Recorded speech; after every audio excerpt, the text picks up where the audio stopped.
The Journey to the West. 29. Free of his peril, Riverfloat arrives at the kingdom receiving favor. 8 Rules invades the forest. The poem says, "Vain thoughts cannot be slain by force. Why must you seek after suchness? Refine before Buddha your self-existent mind. Are not illusion and enlightenment the same? Enlightened, you reach instantly the right. Deluded, you sink in 10,000 kalpas. If you can cultivate one thought with truth, sins vast as Ganges. Sand are wiped out. We were telling you about 8 Rules and Shah Monk, who fought with that monster for over 30 rounds, but a decision could not be reached. Why not? You ask. If it were a matter of matching abilities, you needn't speak of 2 monks. Even if there were 20 monks, they would still be unable to withstand that monster. It was only because of the fact that the Tang monk was not yet fated to die that his followers could count on the help of certain deities.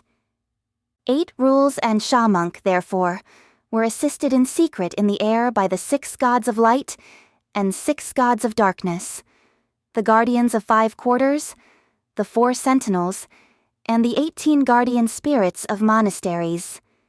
For the moment, we shall speak no more of the battle between the 3 of them.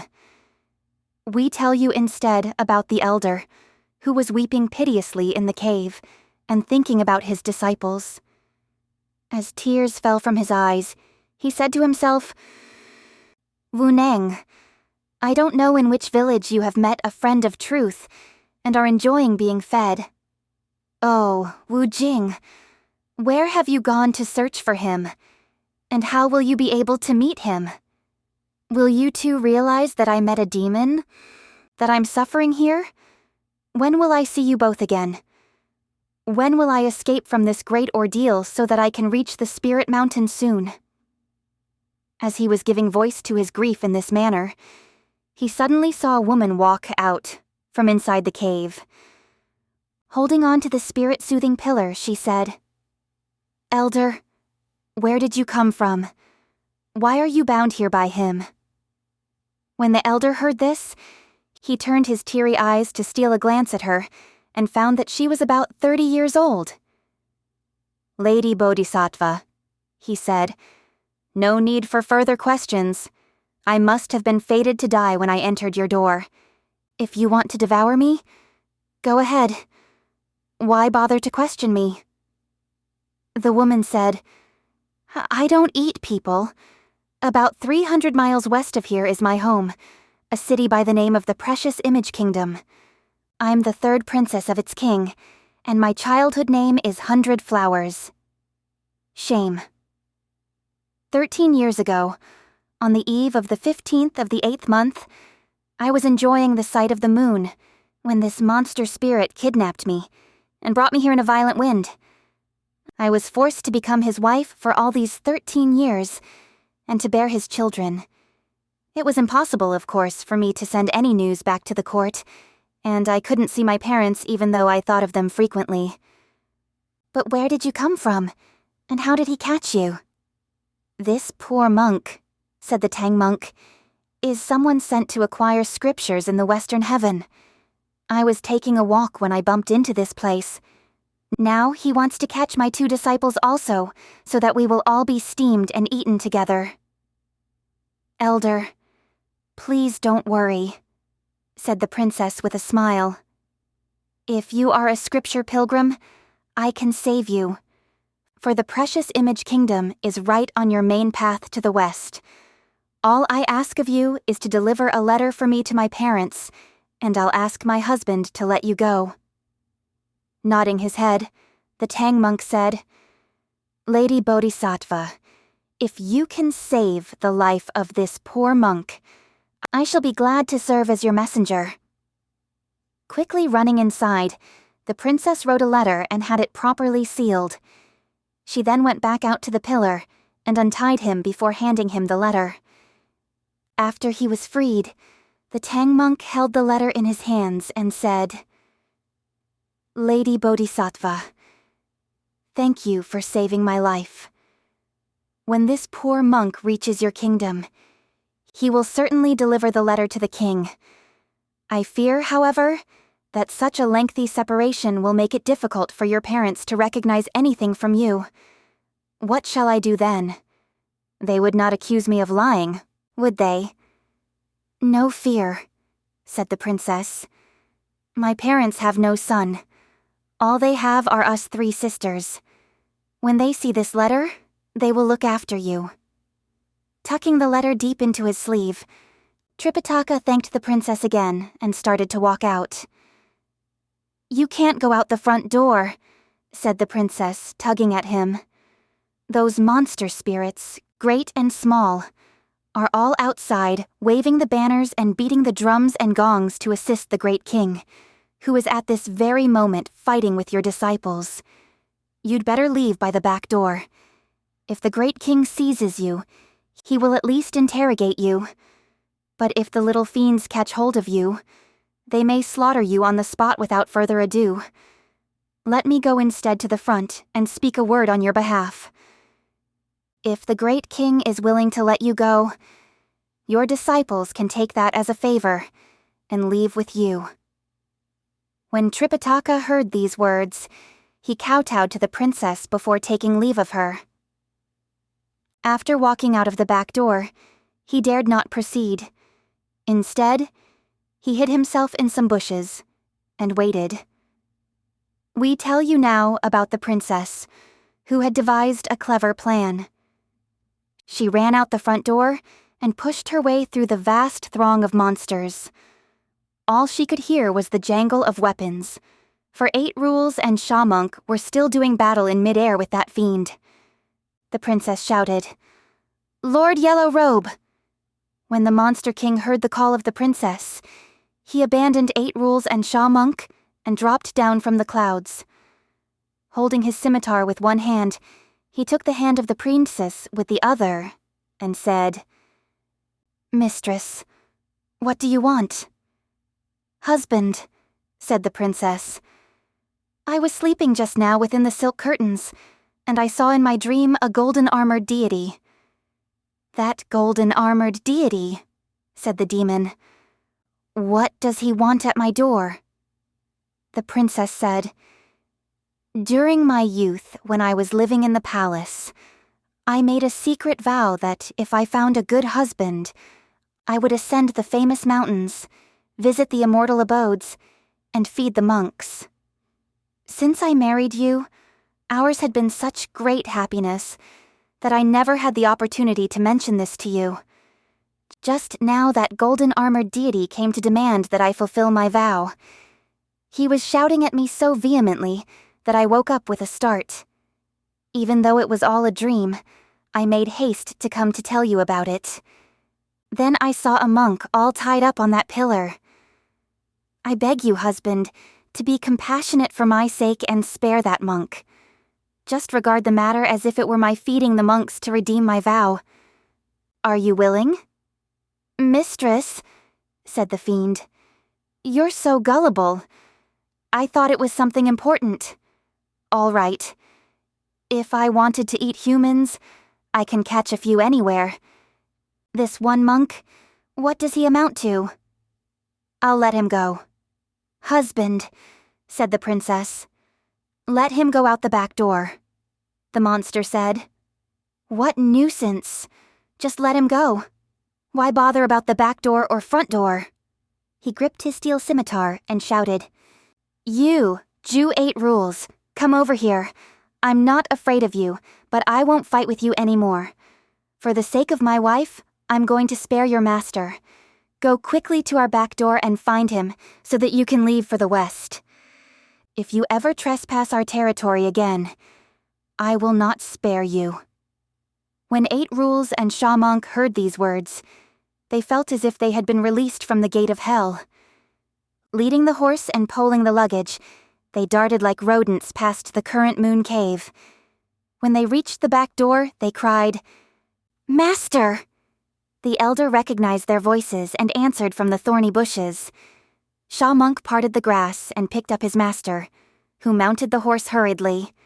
So, Almost harmed by the vicious blue-faced spirit, he met by luck the zeal of 100 flowers. Shame. The scorponid has from the golden hook escaped. He wags his head and tail to swim with the waves. 8 rules led the way in front while Shamonk brought up the rear. They left the pine forest and proceeded on the main road. Look at the 2 of them. Still bickering and grumbling, they were trying to put the blame on each other, and Tripitaka had to spend all the time attempting to pacify them. At night, they sought a place to rest. When the cock crowed, they looked at the sky. Stage by stage, they soon traveled some 299 miles. When they raised their heads one day, they saw a beautiful city. It was the precious Image Kingdom. A marvelous place indeed. How boundless the clouds. How vast the journey. Though the land is 1,000 miles away, its condition is no less prosperous. Auspicious mist and smoke surround it. Bright moon and clear wind befriend it. Green, towering distant mountains, spread out like a painted scroll. The flowing stream, surging and bubbling, throws up pieces of white jade.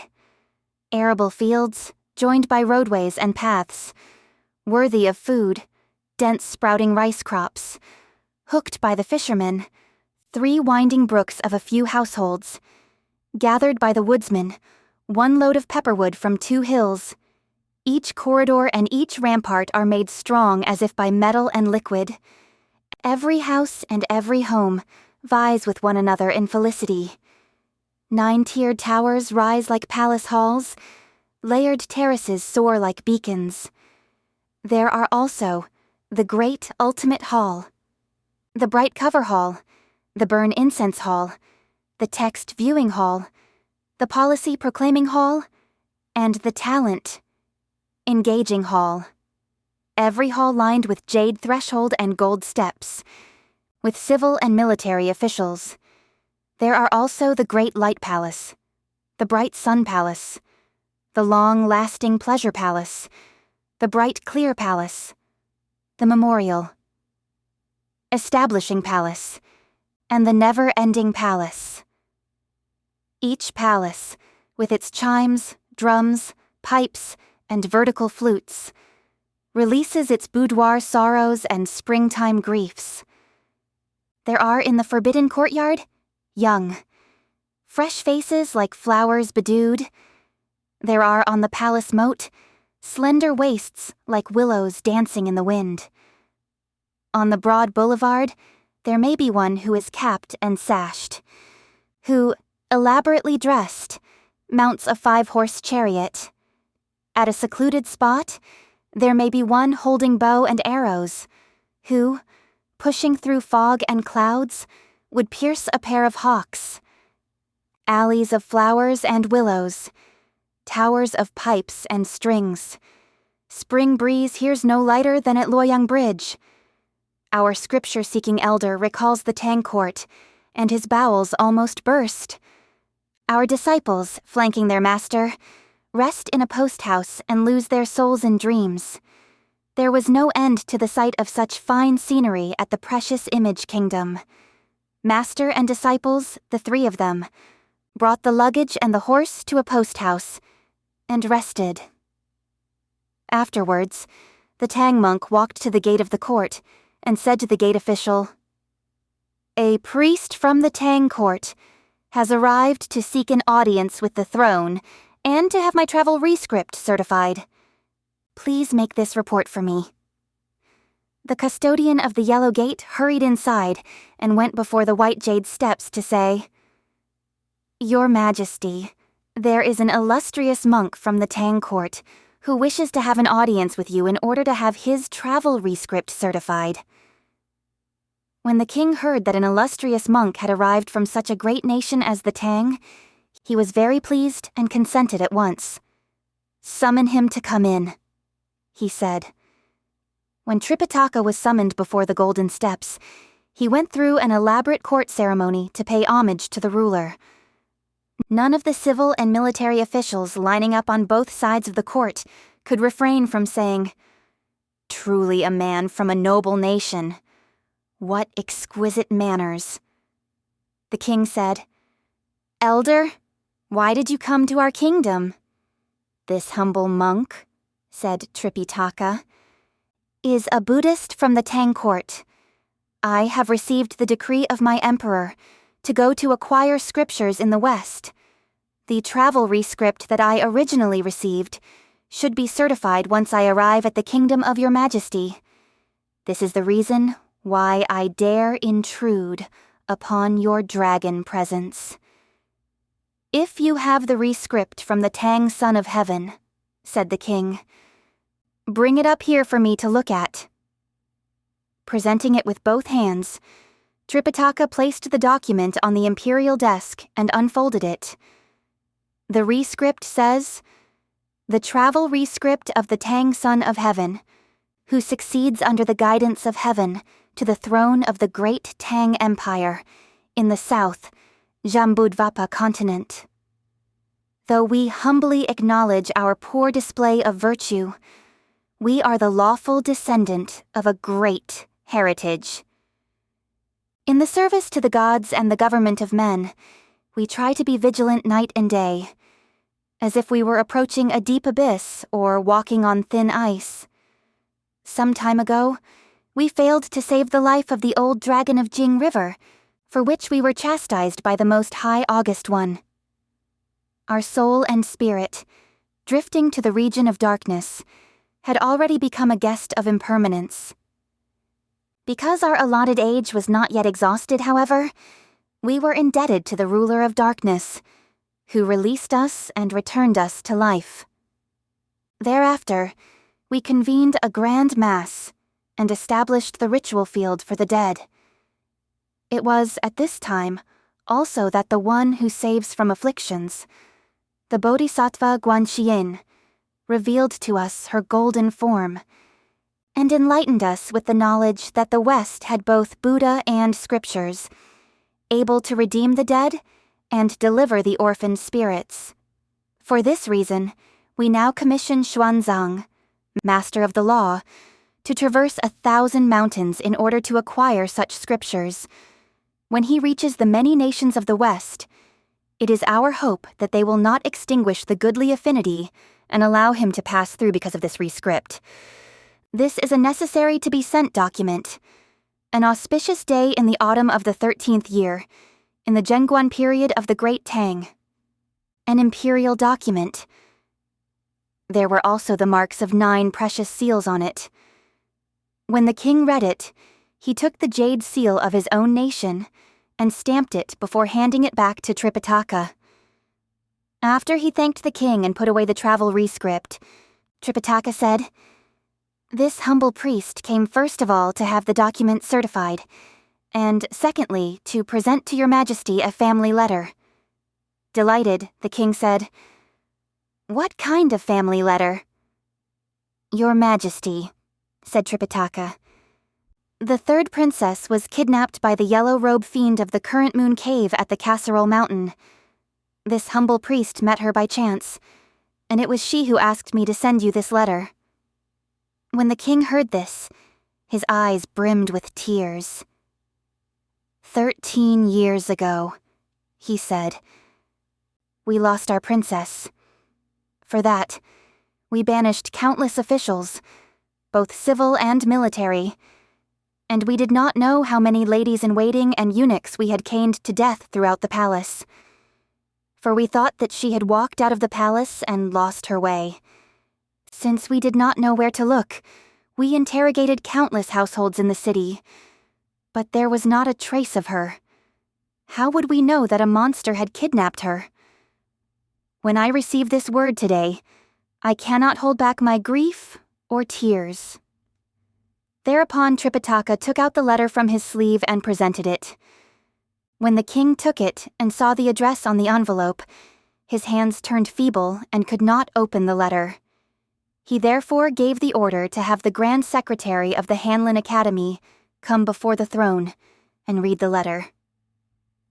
The Grand Secretary ascended the steps, as all the civil and military officials before the court, and all the imperial concubines and palace ladies behind the court listened attentively. Opening the letter, the Grand Secretary began to read. The unfilial daughter. 100 flowers. Shame. Touches her head to the ground 100 times before the Dragon Phoenix Palace to honor Father King of the highest virtue. Long may he live. I bow also before the bright Sun Palace to my Queen Mother, Queen of the 3 Palaces, and to all worthy ministers, both civil and military, of the entire court. Ever since it was my good fortune to have been born into the Queen's palace, I have been indebted to you for the countless acts of grievous labor you undertook on my behalf. I regret that I have not done the utmost to please you, nor have I discharged with all my strength my filial duties. It was on the 15th day of the 8th month, 13 years ago, that Father King, on that lovely evening and auspicious occasion, gave his gracious command for banquets to be prepared in the several palaces, so that we might enjoy the moonlight and celebrate the glorious festival of immaculate heavens. During the moment of festivity, a sudden gust of fragrant wind brought forward a demon king with golden pupils, indigo face, and green hair who took hold of your daughter. Mounting the auspicious luminosity, he carried me away directly to an uninhabited region, midway in the mountain, and absolutely forbade me to leave. He exploited his fiendish power, and forced me to become his wife. I had no alternative but to suffer such ignominy for these 13 years. 2 monster children were born to me, all seeds of this fiend. To speak of this, in fact, is to corrupt the great human relations, and to pervert our morals. I should not, therefore, send you such an offensive and insulting letter, but I fear that there would be no explanation should your daughter pass away. As I was thinking of my parents with deep sorrow, I learned that a holy monk from the Tang court was also taken captive by the Demon King. It was then that your daughter wrote this letter in tears and made bold to obtain release for the priest, so that he might deliver this small document as an expression of my heart. I beg Father King in his compassion to send his noble generals quickly to capture the yellow-robe fiend at the current moon cave of the Casserole Mountain, and bring your daughter back to the court. Yours will be the deepest favor to me. Please pardon my disrespect in writing this letter in haste, and whatever has not been said, I hope to tell you face to face. Your disobedient daughter, 100 flowers. Shame. Kowtows again and again. When the Grand Secretary finished reading the letter, the king burst into loud wailing. All the 3 palaces shed tears, and the various officials were also overborne by grief. After the king had wept for a long time, he asked the 2 rows of civil and military officials, "Who dares lead the troops and captains to capture the monster for us and rescue our 100 flowers princess?" He asked the question several times, but there was not a single person courageous enough to respond. Like generals carved out of wood and ministers molded with clay, they all turned dumb. Sorely distressed, the king wept till tears streamed down his face, whereupon many officials prostrated themselves and memorialized, saying, "Your Majesty, we beseech you to desist from your sorrow. The princess was lost, and for 13 years there had been no news from her. Although she met by chance the holy monk from the Tang court, so that she was able to send us this letter, we are still not fully informed about her situation. Moreover, your subjects are merely mortal creatures. We have studied military manuals and tactics, of course, but our knowledge is limited to placing troops in formations and pitching camps in order to protect the frontiers of our nation from any invasion. The monster spirit, however, is someone who comes by the fog and goes with the clouds. Unless we could meet him face to face, how could we attack him and rescue the princess? The scripture pilgrim from the land of the East is we believe, a holy monk from a noble nation. As a priest whose vast power tames dragons and tigers, whose great virtue awes demons and gods, he must know the art of subduing monsters. As the proverb says, he who comes and tells of some affair is himself involved in that affair. Let us ask this elder to subdue the monster and rescue our princess. This is our safest policy." When the king heard these words, he turned quickly to Tripitaka and said, "Elder, if you have the ability to release your Dharma power and catch the monster so that my child can return to the court, you need not go worship Buddha in the West. You can let your hair grow again, for we will become bond brothers with you. You may sit on the dragon couch with us and enjoy our riches together. How about it?" "This poor monk," said Tripitaka hurriedly, "knows a little of chanting the name of Buddha, but truly he does not know how to subdue monsters." "If you don't," said the king, "how dare you go seek Buddha in the Western heaven?" No longer able to hide the truth, the elder had to mention his 2 disciples. "Your Majesty," he said, "your poor monk would find it very difficult indeed to come here if he were all by himself. I have, however, 2 disciples, most capable of opening up a pathway in the mountains and building bridges when we come upon the rivers. They have accompanied me here." "You are an insensitive monk," said the king, chiding him. "If you have disciples, why did you not bring them to see us also? When they enter my court, even if we had no intention to reward them, we could provide at least some food." Tripitaka said, "The disciples of this poor monk are rather ugly in their appearances, and they dare not enter the court without permission, for I fear that they might cause too great a shock to your Majesty." "Look at how this monk talks," said the king with a laugh. "Do you think really that we'll be afraid of them?" "It's hard to tell," said Tripitaka. "My elder disciple has the surname of Ju, and his given names are Wukong and 8 Rules. He has a long snout and fang-like teeth, tough bristles on the back of his head, and huge fan-like ears. He is coarse and husky, and he causes even the wind to rise when he walks.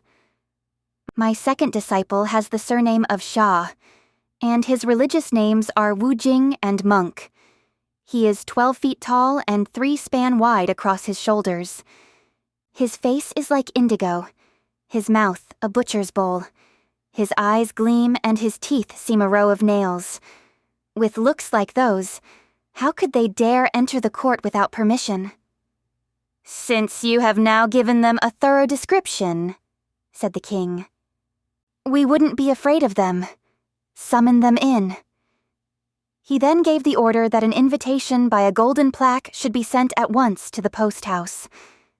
When Idiot saw the invitation, he said to Sha Monk, "Brother, you were saying previously that we should perhaps not deliver that letter. Now you can see what benefits delivering that letter can bring. It must be that after Master had delivered the letter, the king said that a messenger should not be lightly treated and insisted on giving a banquet for him. He has no stomach for that sort of thing, but at least he's considerate toward the 2 of us by mentioning our names. That's why a golden plaque has been sent to invite us. Let's go and have a good meal then, and we can leave tomorrow." "Elder brother," said Sha Monk, "we still don't know the true reason for this. Let's go and find out." They therefore turned over the luggage and the horse to the care of the post-house master. Taking their weapons with them, they followed the golden plaque into court and went before the white jade steps. Standing on the left and on the right, they made one bow and then remained erect without moving again. Every member of those civil and military officials was deeply shaken. "These 2 monks," they said, "are not only ugly, they are downright uncouth. How could they see our king and not prostrate themselves? After one bow, they just stand there and remain erect. It's preposterous. It's preposterous. 8 Rules heard this and he said, "Don't complain, all of you. That's how we are. At first glance, we may appear ugly, but after a while, you'll get used to us." When the king saw how hideous they were, he was immediately frightened. By the time he heard what Idiot had said, he was shaking so hard that he fell down from his dragon couch. Fortunately, there were attendants nearby who took hold of him and helped him up. The Tang monk was so terrified that he knelt before the court and kowtowed without ceasing, saying, "Your Majesty, this monk deserves 10,000 deaths, 10,000 deaths. I said that my disciples were ugly and that they should not be granted an audience because it might injure your dragon body. Now, they have indeed alarmed the throne." Still trembling, the king went forward to raise up the priest, saying, "Elder, it's a good thing that you told me about them before. If you hadn't, the sudden sight of them would have scared me to death." After he had calmed down, the king said, "Elder Zhu and Elder Shah, which one of you is good at subduing monsters?" Foolishly, Idiot answered, "Old Hog knows how." "In what way?" asked the king. "I am the Marshal of the Heavenly Reeds," said 8 Rules. "Because I transgressed heaven's decree, I fell to the region below, where luckily I could embrace the truth and become a monk. Since our journey from the land of the East, I have been the one most capable of subduing monsters." The king said, "If you are a celestial warrior who has descended to Earth, you must know very well the magic of transformation." "I shouldn't boast," said 8 Rules, "but I do know a few little tricks." "Try to change into something for me to have a look," said the king. 8 Rules said, "Give me a subject, and I'll change into its form." The king said, "Change into something big then." That 8 Rules happened to know 36 kinds of transformation. He stood before the steps and showed off his ability. Making the magic sign with his fingers and reciting a spell, he shouted, "Grow!" He straightened his torso and at once attained the height of 80 or 90 feet, just like a pathfinding deity. The 2 rows of civil and military officials shook in their boots. The ruler and the subjects of the entire kingdom were terror-stricken. One of the palace guardian generals managed to ask, "Elder, when will you stop growing? Is there a limit to your height?" Idiot could not refrain from spouting idiotic words. "It depends on the wind," he said. "It's all right if the east wind is blowing and the west wind is okay too. But if the south wind rises, I'll bore a great hole in the blue sky." Horrified, the king said, "Retrieve your magic. I know your power of transformation." Squatting down, 8 Rules changed back into his original form at once and stood before the steps. "Elder," asked the king once more, "what sort of weapons do you intend to bring with you to do battle on this expedition?" 8 Rules took out his muckrake and said, "What Old Hog uses is a pronged rake." "That's shameful," said the king with a chuckle. "We have here whips, maces, gilt bludgeons, mallets, scimitars, spears, halberds with crescent-shaped blades, battle axes, swords, halberds, lances, and battle sickles. You can pick anything you like and take it with you. How could you regard that rake of yours as a weapon?" "You have no idea about this, Your Majesty," said 8 Rules.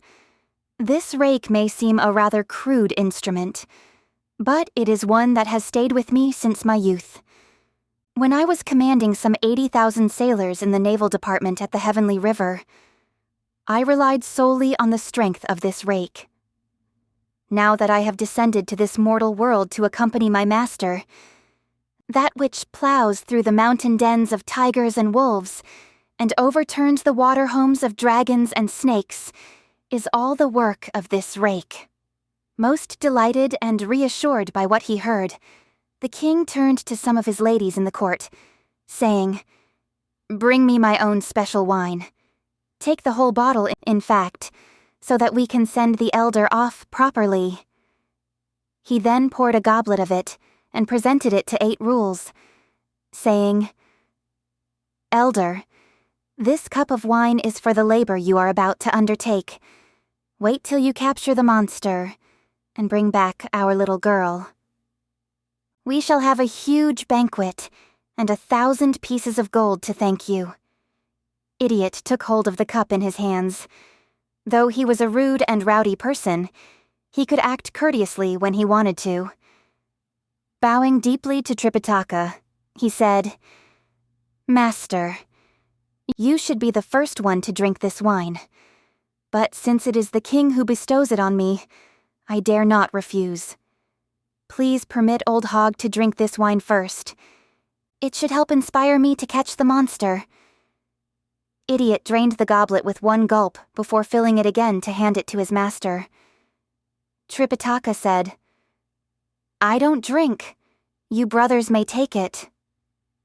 Shamunk went forward to receive the cup, while the clouds sprouted beneath 8 Rules' feet and lifted him straight into the air. When the king saw this, he said, "So, Elder Zhu knows even cloud soaring." Idiot left, and after draining the goblet also with 1 gulp, Shamunk said, "Master, when that yellow robe fiend caught you, 2 of us could only battle him to a draw. If second brother goes by himself now, I fear that he may not be able to withstand him." "You are right, disciple," said Tripitaka. "You may go to lend him some assistance." Hearing this, Shamunk leaped up and left soaring on the clouds. The king became alarmed and caught hold of the Tang monk, saying, "Elder, please sit with us for a while. Don't you go away too, soaring on the clouds." The Tang monk said, "Pity, pity, I can't even move half a step like that." At this time, the 2 of them chatted in the palace, and we shall speak of them no further. We tell you now about Shamunk, who caught up with 8 Rules, saying, "Elder brother, I'm here." 8 Rules said, "Brother, why did you come?" "Master told me to come help you," said Shamunk. "Highly pleased," 8 Rules said. "Well said, and welcome. United in our minds and efforts, the 2 of us can go catch that monster. It may not be much, but we'll spread our fame a little in this kingdom." Look at them. Swathed in hallowed light, they passed the kingdom's edge. Borne by auspicious air, they left the capital. They went by the king's decree to the mountain cave, to catch with all diligence the monster spirit. In a little while, the 2 of them arrived at the mouth of the cave, and lowered the direction of their clouds. Raising his rake, 8 Rules, delivered a blow on the door of the current moon cave, with all his might. At once, a hole about the size of a barrel appeared in the stone door.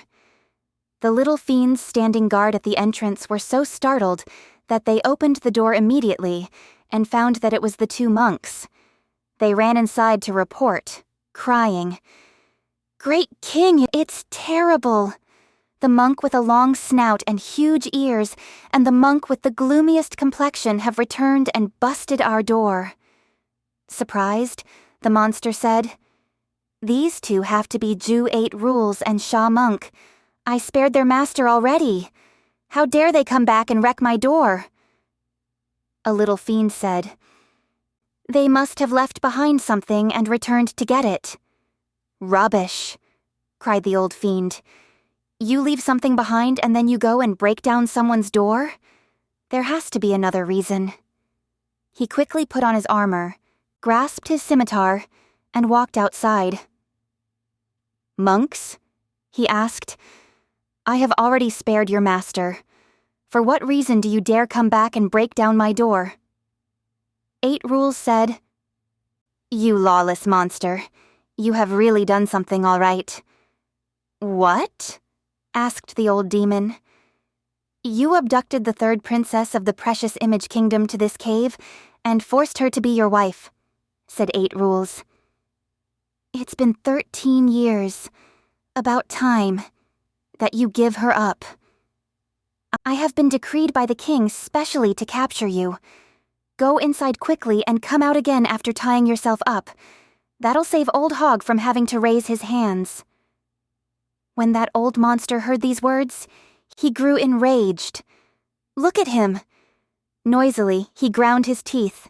Round and round, his eyes glowered. In fury, he lifted his scimitar. With bloody thought, he slashed at the head. 8 Rules stepped aside to dodge the blow and returned one with his pronged rake. Immediately, Sha Monk wielded his precious staff and rushed forward to join the battle. This conflict waged on the peak was different from the one before. Truly, wrong words and irksome speech arouse one's wrath. Malice and rancor make one's anger grow. The scimitar of this big demon king slashes at the head. The 9-pronged rake of that 8 Rules confronts him at the face. Sha Wu Jing unleashes the precious staff. The demon king parries this weapon divine. 1 savage fiend and 2 godlike monks move back and forth, taking their time to fight. This one says, "You defraud a nation and are worthy of death." That one says, "You're wrongly indignant at someone's affairs." This one says, "You raped a princess and brought her country shame." That one says, "It's none of your business, so stop meddling." It is all because of a letter sent, that both monks and demon are not at peace. They battled for 8 or 9 rounds before the mountain, and 8 Rules began to weaken steadily. He could hardly lift his rake, and he was rapidly losing his strength. Why couldn't he prevail against the monster, you ask? When they fought previously, you see, there were the Dharma-protecting deities who gave the disciples secret assistance because of the Tang monk's presence in the cave. That was why they fought to a draw. At this time, however, all the gods had gone to the precious image kingdom to guard the Tang monk, and the 2 disciples by themselves could not withstand their adversary. Idiot said, "Sha Monk, you come up and fight with him for a while. Let Old Hog go shit first." Not showing the slightest care for Sha Monk, he dove right into a thicket of bramble bushes. Without regard for good or ill, without any concern that the thorns were pricking his face and tearing up his scalp, he rolled right inside and lay down, refusing to come out at all. Only half of his ear was left outside, so that he could hear the rattle and learn how the battle was faring. When the monster saw that 8 Rules had run away, he went after Sha Monk. Completely flustered, Sha Monk did not even have time to try to escape, and he was seized by the monster and hauled back to the cave, where he was bound hand and foot behind his back by the little fiends. We do not know what will happen to his life. Let's listen to the explanation in the next chapter.